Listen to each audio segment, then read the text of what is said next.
Oi, gente, bom dia. Essa é a nossa primeira aula teórica desse módulo sobre relações, da nossa disciplina sobre relações de gênero.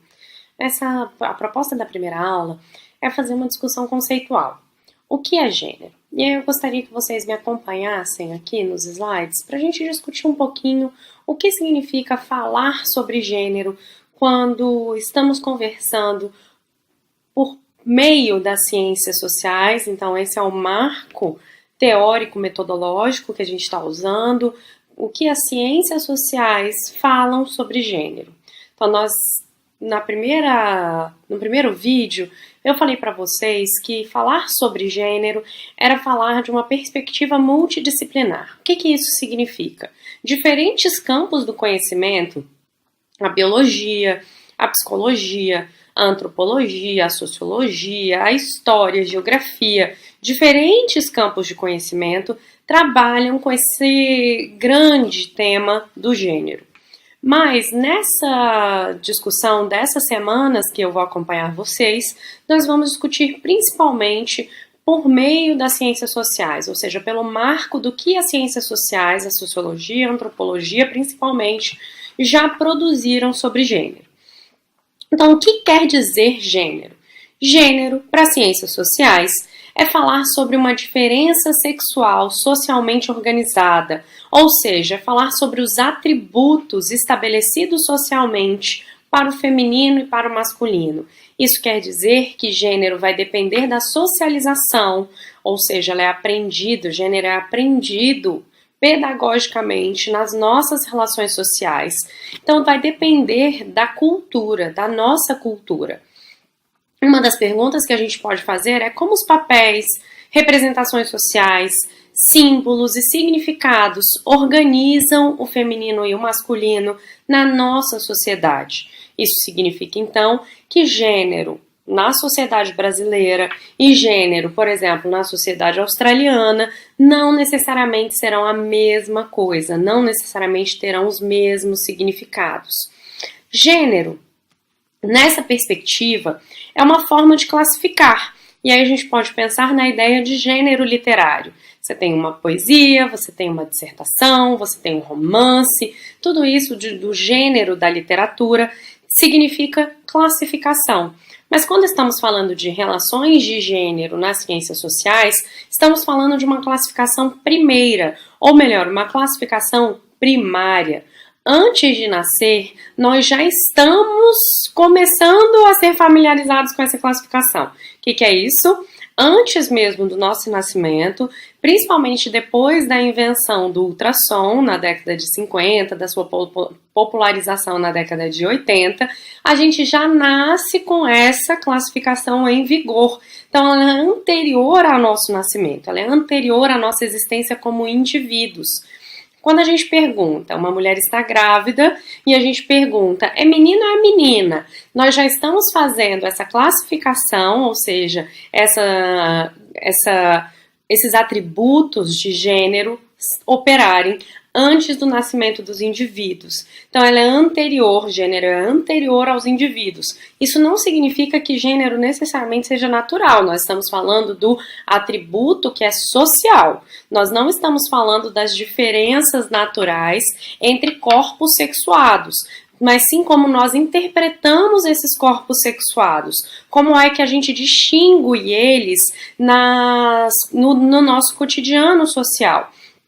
Isso quer dizer que estamos falando sobre papéis que podem ser modificados. Então, ser mulher, por que gênero também é uma discussão na história? Ser mulher e ser homem, ou significados do masculino e do feminino ao longo da história humana, não vai ser a mesma coisa. A sociedade, como a gente vai discutir, por exemplo, na próxima semana de aulas, a sociedade brasileira tinha relações sociais entre gêneros na colonização, no período colonial, que são relações sociais diferentes das relações sociais atuais. Então, ao longo da história, esses significados, esses papéis também se transformam.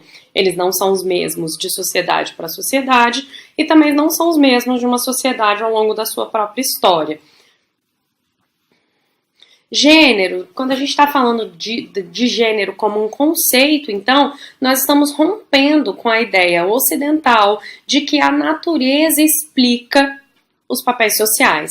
Ou seja, de que o sexo ou a genitália explicaria o gênero ou determinaria os papéis sexuais específicos e também determinaria um exercício da sexualidade específico. Ou seja, uma pessoa ao nascer com uma genitália masculina já determinaria-se que ele seria um homem, ou um comportamento teria que ter comportamentos masculinos, e um exercício da sexualidade que seria heterossexual, direcionado ao outro gênero. Quando nós estamos falando sobre gênero nas ciências sociais, nós estamos rompendo com essa equação e dizendo que não há nada na natureza que determine isso. Essas configurações dessa equação vão depender das sociedades, inclusive como é que o exercício da sexualidade vai acontecer. O Michel Foucault tem 3 livros muito interessantes, que é de uma coleção chamada História da Sexualidade, em que ele analisa como é que a sexualidade se transformou, ou o exercício da sexualidade se transformou desde a antiguidade até o século XX. Então ele faz uma discussão sobre como a própria ideia do exercício da sexualidade, do modo como a sociedade, principalmente a sociedade francesa, a sociedade inglesa, de aí mais ou menos meados do século XX, como o exercício da sexualidade era pensado naquela época, não era o mesmo de um exercício da sexualidade grega, não era o mesmo de um exercício da sexualidade iraniana, na antiguidade. Então isso é interessante de a gente pensar quando estamos falando sobre gênero. Isso não quer dizer negar algo da natureza. Mas esse algo da natureza, ou seja, esse corpo, a nossa materialidade corporal, ela passa pelo escrutínio da sociedade, ou seja, pela pesquisa intensa da sociedade, pelo olhar classificatório da nossa sociedade. Ele não passa despercebido. Quando a gente nasce e já tem uma pergunta, é menino ou é menina, nós já operamos na nossa linguagem uma forma de classificar esses corpos. Isso significa que esses corpos são pesquisados pela sociedade, passam pela nossa perspectiva cultural, simbólica, tudo isso que faz parte da vida humana na sua forma de conexão e de compreensão do mundo. Então, sem essa compreensão do mundo, o mundo seria um caos. Nós não teríamos uma ordem. O que dá ordem a esse caos é exatamente a nossa cultura, que faz com que a gente se compreenda como humanos e um humano que é par, e não um humano que é diferente de um outro ser ou de uma outra categoria social. Então o gênero não está dizendo que não existe algo na natureza. Tanto é que eu falei para vocês, existem estudos sobre gênero na biologia. Mas nós estamos pensando nas ciências sociais daquilo que a sociedade produz sobre gênero e não daquilo que supostamente uma natureza produziria. Então, gênero, nesse sentido que eu estou apresentando aqui para vocês, é uma área de conhecimento multidisciplinar que implica numa atitude científica relativista. O que isso significa? Nem sempre existirá uma equivalência ou uma disparidade entre o feminino e o masculino como conhecemos. Ou seja, como eu falei há um tempo atrás, nem sempre vai existir o masculino e o feminino, os significados do masculino e do feminino, como nós estabelecemos em uma outra sociedade. As outras sociedades podem pensar diversamente os seus corpos, podem pensar e alocar esse feminino e o masculino de outras formas. Assim como ao longo da nossa história, não necessariamente vai existir uma igualdade, uma similitude de como pensávamos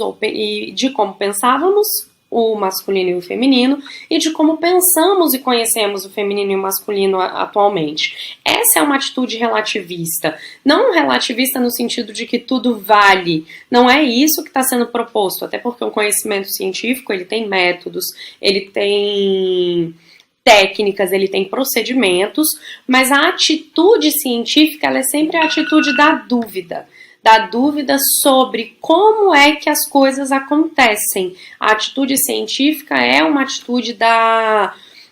A atitude científica relativista é uma atitude diferente da atitude dogmática.